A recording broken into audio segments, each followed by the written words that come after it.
After World War II, the United States sorely needed high-performance aircraft to keep up with other nations, especially during the Cold War era.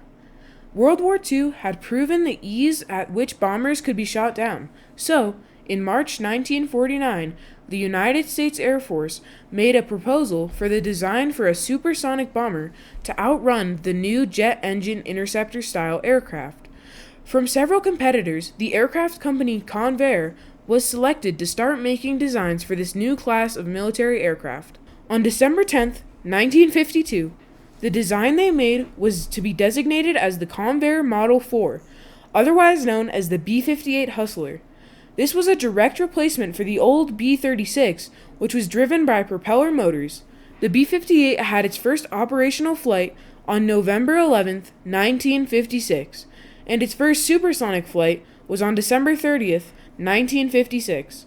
This new aircraft was made mostly of sheets of lightweight metal like aluminum and titanium, held together primarily by metal bonding agents, with an interior honeycomb design which was a frontier for being a lightweight bomber that could still endure high-stress situations. The B-58 also had a Delta-styled wing shape and a sophisticated and slender wasp-waist fuselage design. Being lightweight, this bomber could drop a heavy payload at a much higher speed than its predecessors. To power this aircraft, a General Electric J-79 engine was installed in 2 pods under each wing.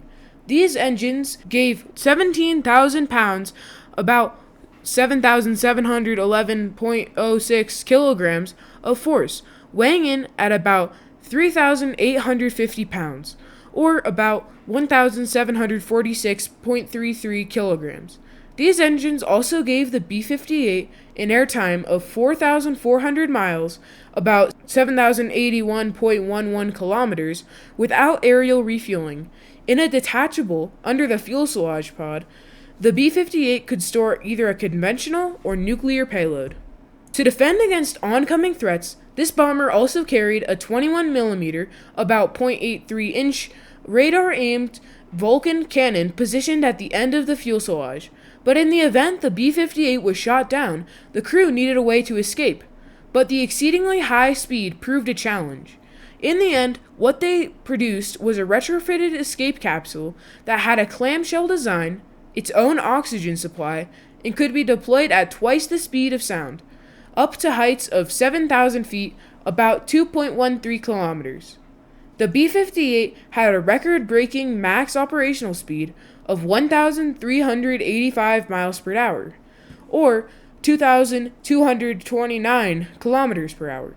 However, with this experimental design came a few inherited problems. For instance, the unrefined delta wing shape caused the aircraft to be very unstable. Also, the crews operating the B-58 were not used to the controls, which were mainly electronic. These 2 issues caused many crashes, and over 10 years of service, the Air Force lost 26 of its 116 B-58 aircrafts. Due to this crash rate, the B-58 Hustler was withdrawn from service on January 31, 1970.